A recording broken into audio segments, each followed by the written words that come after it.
Happy Friday, ladies and gents. We're ready to rock and roll this joint. Accelerating your business. How's that going to happen? Let's find out. Good. Shut up and sit down. The Business Bros Podcast was created for you. Learn from the business professionals who come to share their stories. Find out what's working in business, on social media, what's hot and what's not, straight from the mouths of successful entrepreneurs out there doing the real work. And now, welcome to another episode of Business. We got the fire going on. Yeah. In San Diego. Ham, take it away. A heat wave in San Diego. We're bringing the fire right here. All right, all you business pros.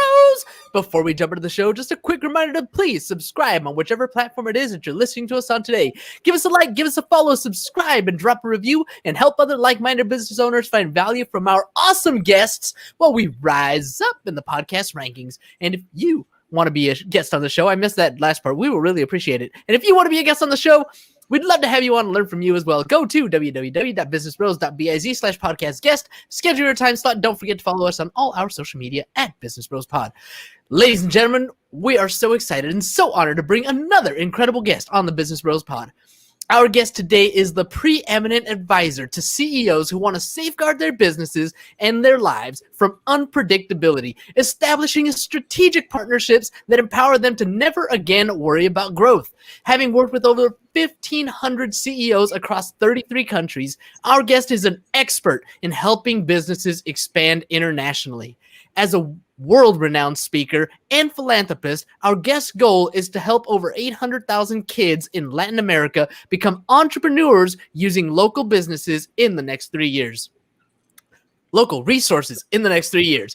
We can't be more thrilled to hear some incredible stories from this well-traveled thought leader and humanitarian.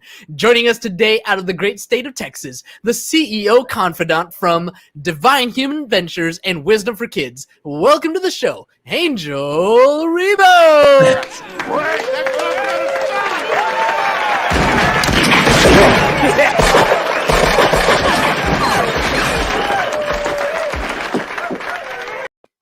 All right, Well Angel. done, well done. Thank you so much. This has been probably one of the most amazing introductions ever in my life. Thank you so much for being who you are, guys. Thank you.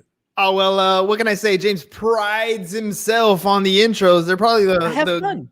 Yeah, they're fun. They're you know what? Everybody has a strength and everybody has a weakness. I would suck at writing your intro, but James over here, he's got fire when it comes to writing those intros. I tell you, I mean, I've been introduced a few times, and he's used actually completely different words. He's a master. He's a super eloquent guy. I can tell you that. Thank you so much. My heart. You are making my head really? roll.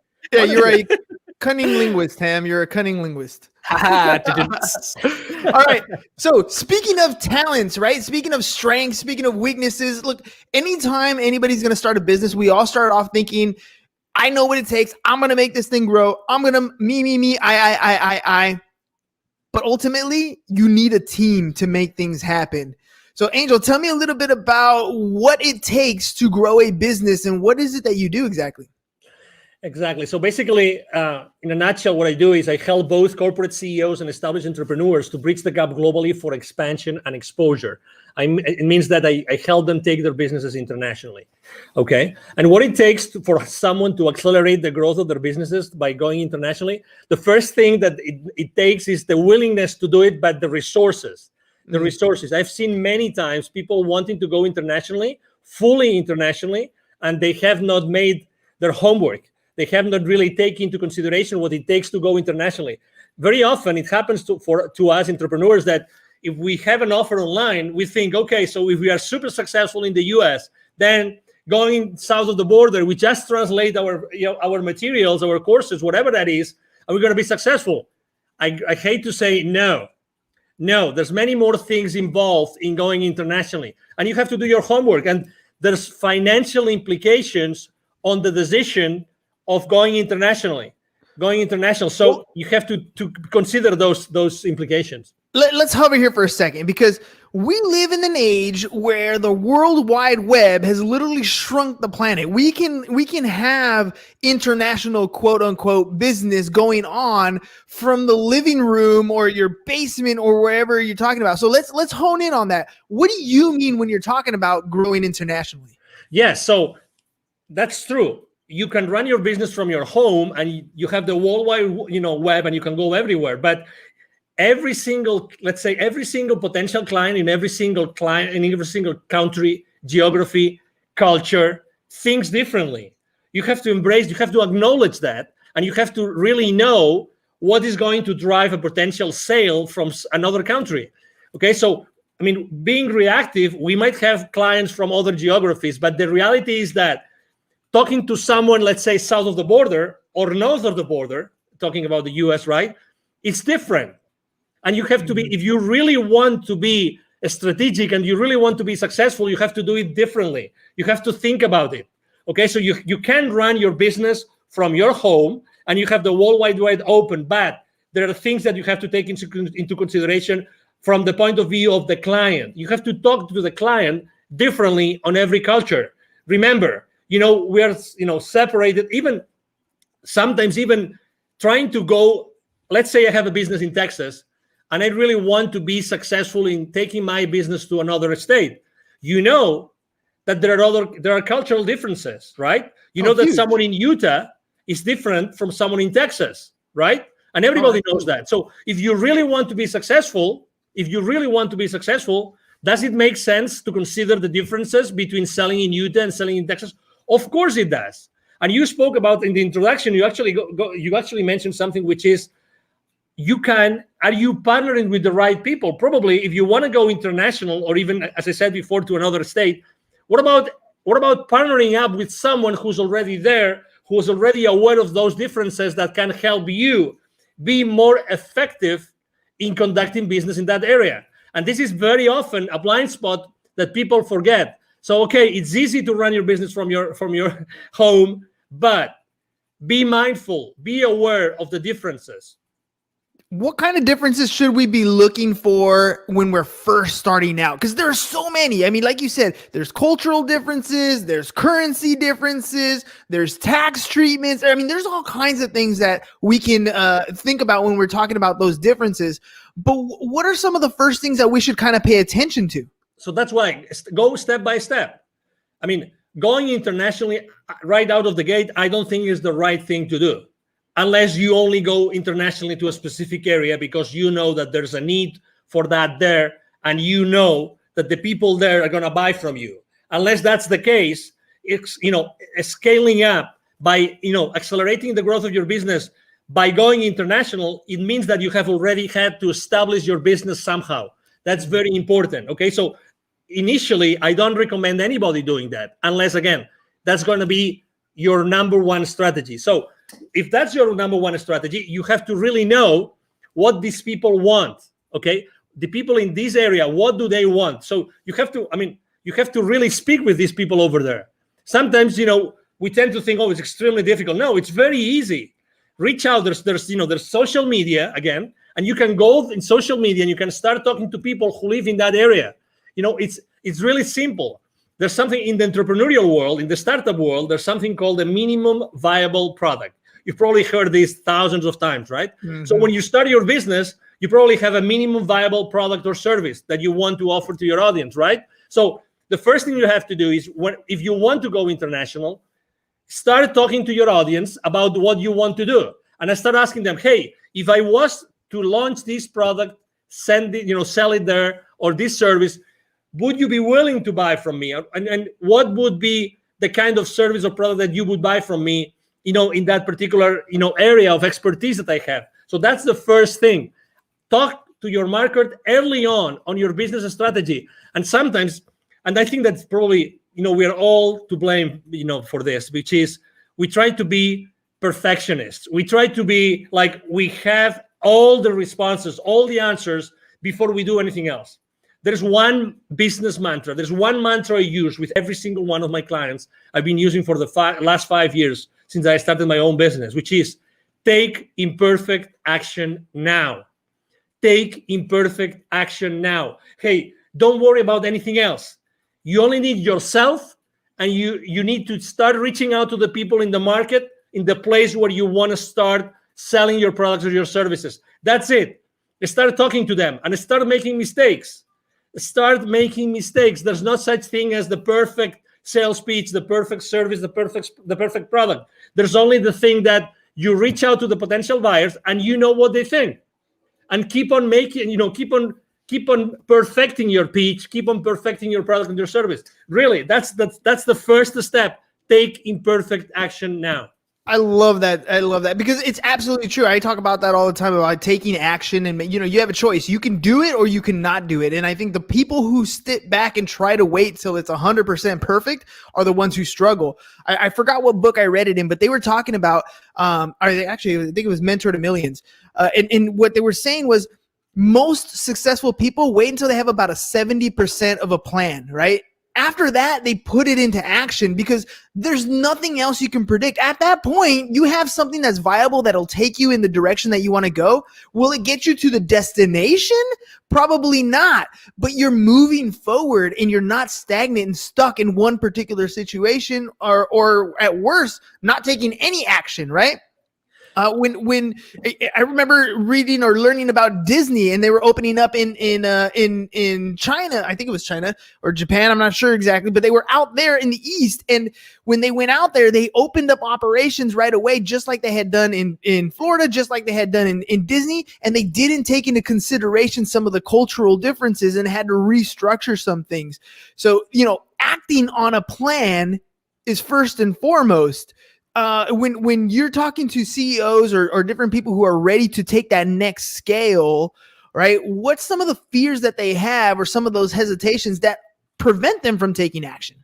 Well, it's always uncertainty. When you're stepping into, uncharted territories, everybody is, okay, is that going to work? How long is that going to take? There's always uncertainty. But again, there's uncertainty in everything that we do in life. So, and we still take action. So the first thing is uncertainty. And they need to know they always ask me, what are the chances that this kind of service or product is going to be successful? And I would like to share something.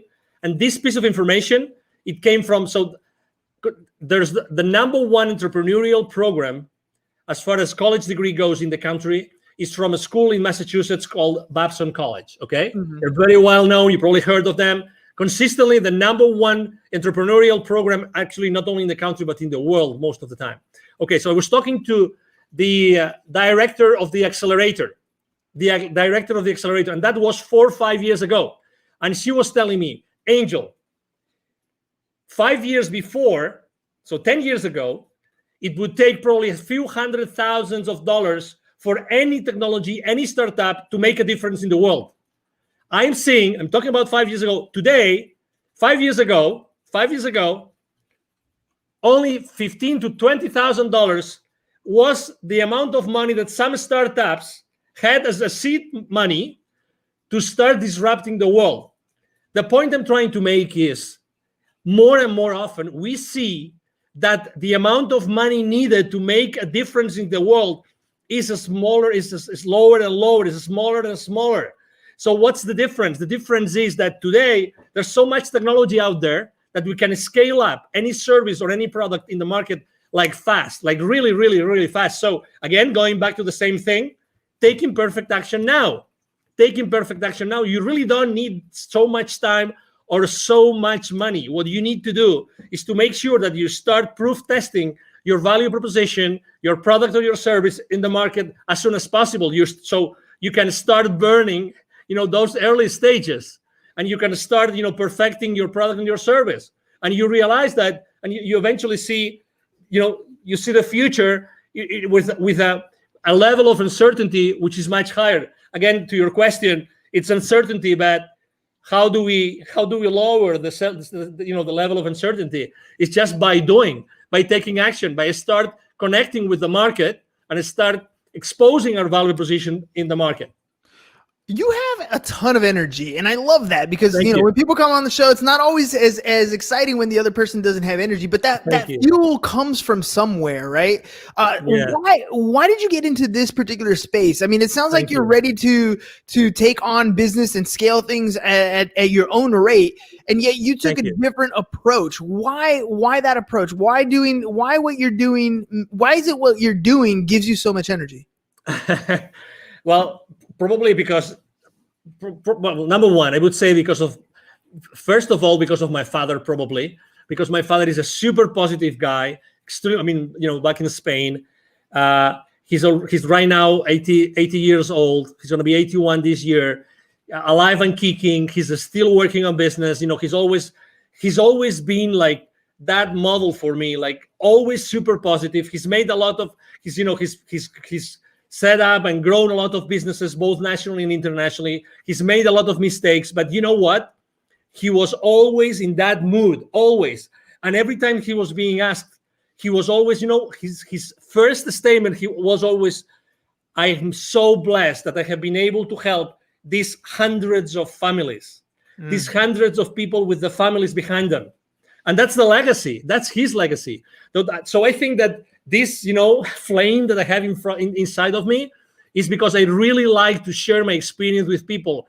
And I was born to do this. I was born to, originally, both my mom and my dad come from very humble origins, really humble origins. Still my family has a ranch in the north of Spain. That's where we come from, the Rebel family, but that doesn't mean that I couldn't do many other things. So I always had this flame inside of me of leaving a legacy, of teaching others. I love teaching. I love training. I love sharing my experiences. That's why I'm so involved with the local community here in Dallas. I'm invited to, the startup weeks, startup weekends. I'm invited to be jury sometimes. I'm very involved with business incubators and accelerators here, just because I like to share. I like to share, and it's a decision. It's a decision. It's my decision if I wake up in the morning and I show up to the world in one way or another, and that's my decision. That's my option. That's who I am. It's a Friday evening, right? I have had so many calls this week. I have talked to so many people. I've had so many face-to-face meetings. But you know what? I am loving this interview, and I could be, and right now, if you told me, hey, Angel, you have to mentor, 20 people in a coaching call within 30 minutes, I'm gonna do it. I'm not gonna lie to the audience. How long ago did you offer me to be on your show? True. It was yesterday evening. So Exactly. less than 24 hours. Less than 24 hours. And I was super excited. I said, yes. You know why? Because I always say, why not? Why not? If there's a single person in your audience right now who can benefit from what I'm saying, oh my God, the day has paid off. The chance has paid off. The possibility that you guys have offered me has paid off. What is the core? What is the core of the CEO Confidant? Like, what is it that you're trying to achieve? Your mission in the business to have that can help more and more entrepreneurs get to the level that they want to get to. Thank you. For me, it's always been connecting the unconnected. And actually, I'm going to tie this to my nonprofit, connecting the unconnected. I've always, obviously, as you can imagine, I'm so grateful to God that He gave me this energy, this passion that I can, I have been able to help a lot of high-level executives throughout my life. That's a blessing. Probably this energy has helped me a lot. But this has only helped me enough as far as this helps me to make the world a better place. Okay? That's why, it reached a point in 2016 in which it was very clear to me that I had also, the reason why I had lived in Latin America for so many years and I had done business in Latin America for so many years is because I had to be exposed to those areas where so many underprivileged kids live. And you know what I'm talking about. I'm talking about in Latin America alone, in 2012, according to UNICEF numbers, 81 million kids live in poverty. 81 million kids. 22 million don't have drinking water in their house. 22. And that was 2012. Can you guess after COVID? Can you guess what happens? How many millions right now? Significantly worse. Exactly. So, and that means the total population, so that you have you have a frame of reference. the total population of kids in 2012 in Latin America was 170 million. 170 million. Okay, 170 million. So put that in perspective. So right now, probably it's going to be 90, maybe 100 million kids in Latin America who live in poverty. Yeah. So that's why, what's my mission? I've always feel that I keep on developing and helping so many high-level executives and established entrepreneurs, because at the end of the day, what I have to do is I have to be able to have so many stories, and I have to be able to connect all those high-level executives with those entrepreneurs that have still so much to learn. And I know that if it's not me, who's going to teach them entrepreneurship? Who's going to inspire them? Who is able to bring all those lessons I learn every single day with these so powerful CEOs? Who else is going to take them to those kids in need? So that was my answer. Yeah, no, that's a beautiful answer, because you're absolutely right. I mean, we look at what we see in poverty just right in front of us, right? When we drive down the freeway, when we're in our local communities. But the difference is, the poverty in the United States is much different than the poverty in almost any other country. It's just a different level. I remember being young, as a young kid, at my parents, and we would always go to church, and they would send us, to missionary things down the other side of the border, and you just have this awe that everything from the pair of shoes to the sweater that you have on to the meal that you had has such a different value to the people down there than just you. The things you take for granted, you don't even realize until you're, things like where you're crossing the border. When I remember coming back on the border and little kids, small 4 or 5-year-old children coming up barefoot, dirty, ragged clothes, just trying to sell something to make a living. And we don't quite understand the level of poverty because we're blessed to be in this country. But you're absolutely right. I want to ask you about the relationships that you're building with people as you're helping a lot of these entrepreneurs grow their business, as you're helping them scale and become multi-million-dollar companies. What value do you place, and how do you utilize the relationships that you're making? Well, I think believe it or not, I was extremely shy kid, very shy, very shy. Most of I would say every single one of my classmates up to high school, they would not believe it's me talking right now. Honestly. I had to, really, I really had to go to college, and I had to start being involved in organizations, international organizations, and traveling. And so, I know that not everybody is so open and prone to have relationships with people. But again, you don't have to be, someone like me, so, extroverted like me. It's just I think that the most important thing is that you are yourself and you keep the relationship honest and humble. Honest and humble. And from that point, I like to use, gratitude, humility, and acceptance as 3 of my top values that I like to share this with my team all the time when we have our weekly meetings and when we have our one-on-ones. Gratitude, humility, and acceptance are 3 very big values for me. So I think that those values help you a lot to develop those relationships. And out from those relationships, it's like, as you know, I'm very active on LinkedIn, and I have very, very large following and very active there. I post every single day, large high engagement from my audience. And it's the same thing when I start relationships with people in there that they don't know me of anything. I start from a very humble way. I'm not the guy that's going to send you 5 consecutive messages as soon as I say accept. I'm not that kind of guy. My connecting message has 1 sentence, only 1, and I don't send a second message. You just wait. Yeah, I just wait, and whenever it's good, and I think I have some value to offer to that person, as if it was you, then I say, hey, as I know that you do this, I think that you might be interested in having this information I just got from someone else. Again, partnering up with, giving the value that someone might need, and if they say I don't need it, that's okay, and that's fine.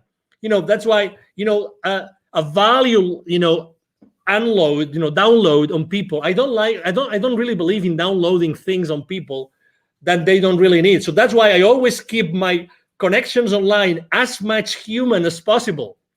And when I left corporate America, I had like 800 connections. Right now, I have almost 27,000. Well, let me ask you about that, because you said, when you were younger, you were an introvert, and now you're very extroverted. What was it that pushed you to that next level? There's so many people out there that are introverted, and they know they have to have better relationships. They know they need to pick up the phone and talk to people. They know they need to be more extroverted, but they can't get across that point of actually making those connections. What pushed you to that next level? That's a great question, because probably I wasn't allowing myself to be myself. I was not standing on my own power. I thought that I had to fit in, and I wasn't socially enough. I wasn't enough. No, really. Because I thought that what I was standing up for wasn't enough to be just myself. So I had to be hiding, behind anything else or anybody else, until I realized that, oh my God, what I'm saying makes sense. So it was a gradual process. It wasn't, it wasn't just like, oh, tomorrow I'm going to be extroverted. And so I was fascinated by something, which was, in my case, in college, because I told you I started to bloom in college, which was becoming or being the leader of an organization, but being like the leader, but the leader behind the scenes, right? Not the leader like showing up all the time. Wizard of Oz. So sometimes, so at some point, I had no option but to be in front of a lot of people. And then suddenly, everything was going well, and I was, leading that organization in my college and everything. But there were issues. So I have to tell you that realizing that not everybody is going to like me actually helped me to be stronger. I realized that I didn't have to fit in. I realized that I have to be myself and always be myself. So I had a completely 100% certain place where I could go back and pull up the rest of my life. You know what I mean? Yeah, because if you're pretending to be someone else, you don't have that place of safety. But when you're always yourself, when you're always standing on yourself, on your grounds, then you have that place of power. And I have to also tell you, I remember the most dramatic situation in my life was actually that I got married. My first marriage was in 1996, still in Spain. And I unfortunately didn't work out, and I only was married for 5 months. Oh. And I'm not gonna disclose the circumstances, but let's say it was like being backstabbed, like big time. And I got married with my college sweetheart. Oh, come on. Now you're leaving all the meat on the bone here. Now we gotta know what's going on. No, but let me tell you, I remember as if it was now. I had to drive back. When I found out what my wife was doing, and I confronted her that night, and I will never forget that night, when I confronted her that night, and she told me yes, I remember taking my car the following morning and going and driving to where my parents lived. I remember that both my mom and dad were waiting me, they were living at the 6th floor, they were waiting for me, and I started crying like a baby on my mom's arms, at my mom's arms, saying, can't believe it. I don't know. How can my life collapse? What did I do wrong? I had the car, we had an apartment together, we had all those projects together, the perfect job, we had this beautiful house in the mountains to go to ski. Everything was perfect. But suddenly, boom, so you thought. Boom, and not even 1 year, like 5 months, 6 months. I felt betrayed. You name it. I tried to save my marriage, and I immediately said, okay, let's go to a counselor. But unfortunately, the other party wasn't there. So I said, okay. So the rest of my life starts here today. Yes. And then, you know what? 1 year and a half later, I had already left Spain for good. And I have not been back to Spain, but to visit my family. Again, it's the realization of I have to be me. And I am strong because I don't have to fit in with anybody else. I have to be myself. And that's my foundation. That's my essence. And I will build up the rest of my life because of that. Had I not taken that decision, we would have never had this conversation, you and I, today. You know that I want to say I love that story, but I kind of, it's not quite the right thing to say.